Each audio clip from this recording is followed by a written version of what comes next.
Kisah inspirasi iman dari Suster Lucy Vertus. Kisah ini adalah sebuah kisah yang diceritakan dalam sebuah surat yang ditulis oleh Suster Lucy sendiri, yang adalah seorang biarawati muda di Yugoslavia kepada ibu superiornya, pemimpin kongregasi di tahun 1995, yang berisi, "Aku Lucy, seorang biarawati yang diperkosa oleh tentara Serbia. Aku menulis kepadamu, Ibu, setelah apa yang telah terjadi pada saudaraku Titania, Sandria, dan diriku sendiri. Perkenankan aku untuk tidak menyebut detail perbuatan itu. Ada sejumlah pengalaman dalam hidup yang demikian mengenaskan, sehingga Anda tak ingin mengatakan kepada siapapun, kecuali kepada Tuhan, yang kepadanya aku telah membaktikan hidupku sebagai seorang biarawati setahun yang lalu.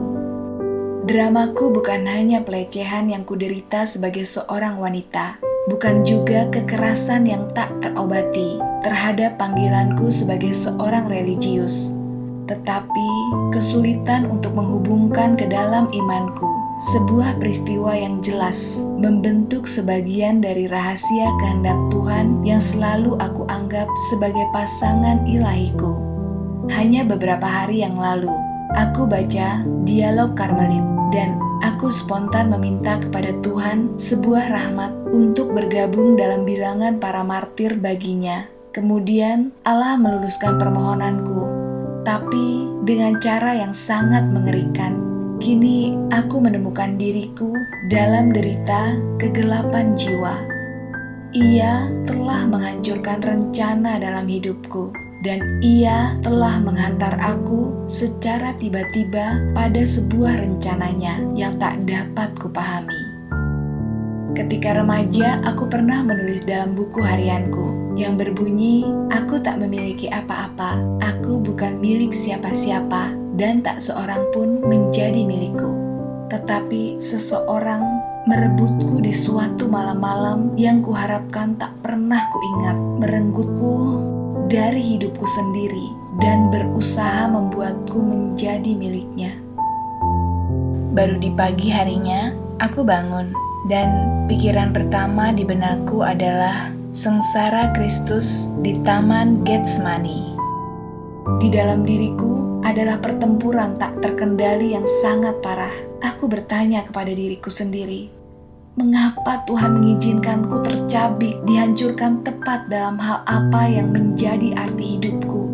Aku bertanya, akan apa bentuk panggilan baru yang Ia kehendaki bagiku? Aku memaksa diriku untuk bangun. Lalu ku dengar bunyi bel biara Agustinian tetangga kami. Ya, pukul 9 pagi. Waktu doa Martin, aku membuat tanda salib dan mulai mendasarkan doa liturgi itu dalam batinku. Apalah artinya penderitaanku dan kekerasan yang kuterima jika dibandingkan dengan penderitaan dan kekerasan yang diterima oleh Dia yang kepadanya aku telah beribu-ribu kali berjanji memberikan hidupku. Dan kukatakan perkataanku ini dengan perlahan-lahan. Terjadilah kehendak-Mu, terutama sekarang, saat aku tak dapat pergi kemanapun, dan bahwa aku hanya dapat yakin akan satu hal, Engkau ada bersamaku. Ibu, aku menulis ini bukan untuk mencari penghiburan, tetapi supaya Engkau dapat membantuku bersyukur kepada Tuhan bahwa Ia telah menggabungkan aku dengan beribu-ribu saudari setanah airku yang kehormatannya telah dirusak dan telah dipaksa menjadi ibu di luar kehendak mereka. Penghinaan terhadapku ditambah kepada penghinaan terhadap mereka, dan karena aku tak memiliki apapun untuk kupersembahkan sebagai silih bagi dosa yang dilakukan oleh para pemerkosa yang tak dikenal tersebut dan bagi pemulihan kedua bangsa yang bertikai, maka aku menerima penghinaan yang kuderita dan menyerahkannya kepada belas kasih Tuhan. Di bulan-bulan terakhir ini, aku telah meneteskan air mata bagai lautan bagi 2 orang kakakku yang telah dibunuh oleh para pengacau yang sama yang telah berkeliling meneror kota-kota kami. Kupikir tak mungkin aku menderita lebih buruk daripada ini. Begitu jauhlah dari pikiranku apa yang kemudian terjadi padaku.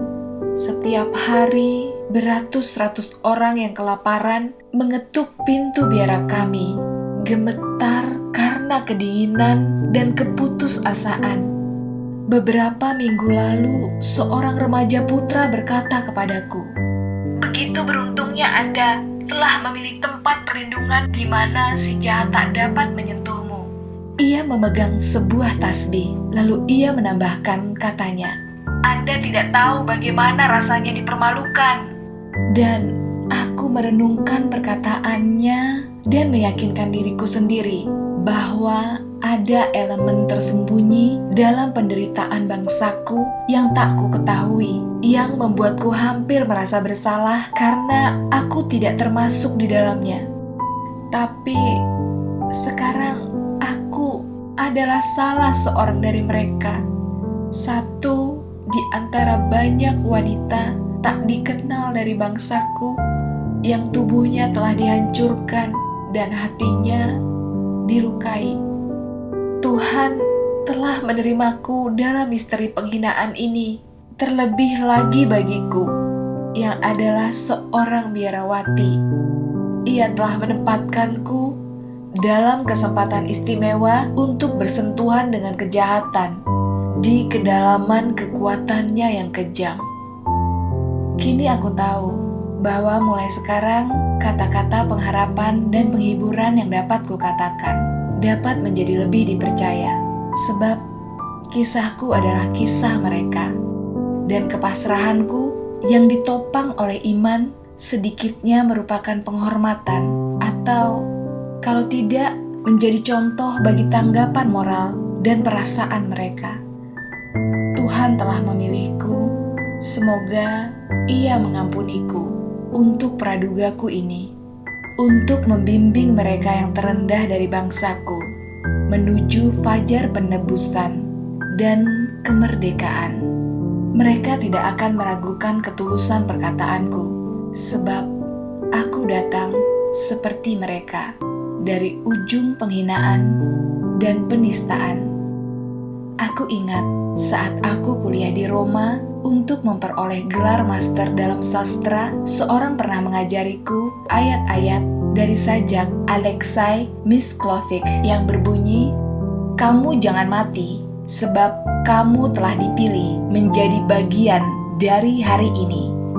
Malam itu, ketika aku diteror oleh orang-orang Serbia selama berjam-jam, aku mengulangi kata-kata ini yang kurasakan sebagai balsam bagi jiwaku yang hampir menjadi gila karena putus asa. Kini, setelah semuanya berlalu dan kulihat kembali, aku memperoleh kesan bahwa aku telah dibuat untuk menelan pil yang sangat pahit. Kini, semua telah berlalu, Ibu. Tetapi semuanya dimulai. Dalam pembicaraan teleponmu, setelah kata-kata penghiburan, engkau menanyakan kepadaku sebuah pertanyaan yang tepat. Apakah yang akan kamu lakukan dengan kehidupan yang telah dipaksakan di dalam rahimmu? Aku mendengar suaramu bergetar ketika bertanya kepadaku pertanyaan itu. Aku telah memutuskannya. Aku akan menjadi seorang ibu. Anak ini akan menjadi anakku dan bukan anak orang lain.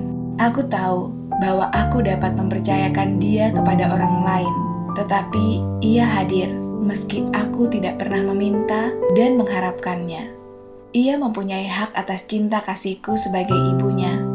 Ada sebuah kata, sebuah tanaman tidak akan pernah boleh dicabut dari akarnya. Bulir yang telah jatuh diletakkan ke tanah harus bertumbuh di sana ketika penabur yang misterius dan bahkan jahat telah menaburkannya. Aku akan memenuhi panggilan religiusku dengan cara yang berbeda. Aku tak akan meminta apapun dari kongregasiku yang telah memberiku segalanya. Aku berterima kasih atas rasa persaudaraan dari para suster yang telah memperlakukan aku dengan kelembutan dan kebaikan yang sangat, terutama dengan tidak pernah menanyakan pertanyaan-pertanyaan yang gegabah. Aku akan pergi dengan anakku, walau aku tak tahu kemana. Tetapi Tuhan yang telah dengan tiba-tiba menguraikan sukacitaku yang terbesar, yang akan menunjukkan jalan yang harus kutempuh untuk melakukan kehendak-Nya. Aku akan menjadi miskin kembali.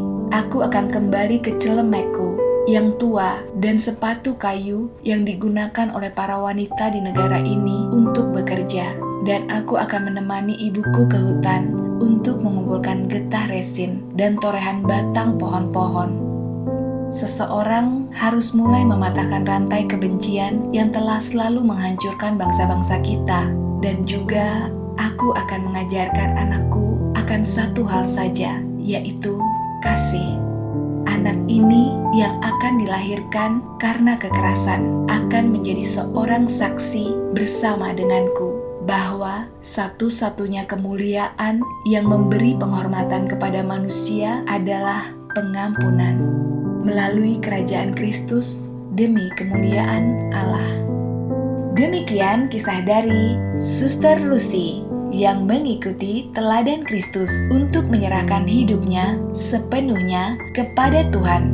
Ia bersedia menanggung penderitaan demi melaksanakan perintah Allah, yaitu untuk mengampuni dan mengasihi. Pengorbanan Suster Lucy menjadi contoh bahwa rantai kebencian dan dosa dapat dipatahkan dengan pengampunan.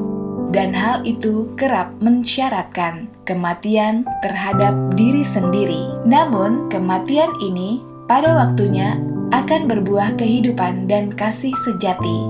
Allah mengizinkan hal yang demikian tragis dalam kehidupan Suster Lucy Vertus, agar melalui pengalamannya dunia memahami akan makna pengampunan dan bagaimana menggabungkan segala penderitaan kita dengan penderitaan Kristus yang menyelamatkan.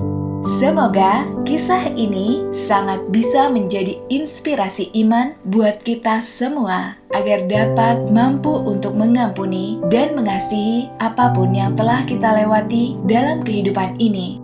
Sampai jumpa lagi bersama saya, Benedikta. Salam sukacita.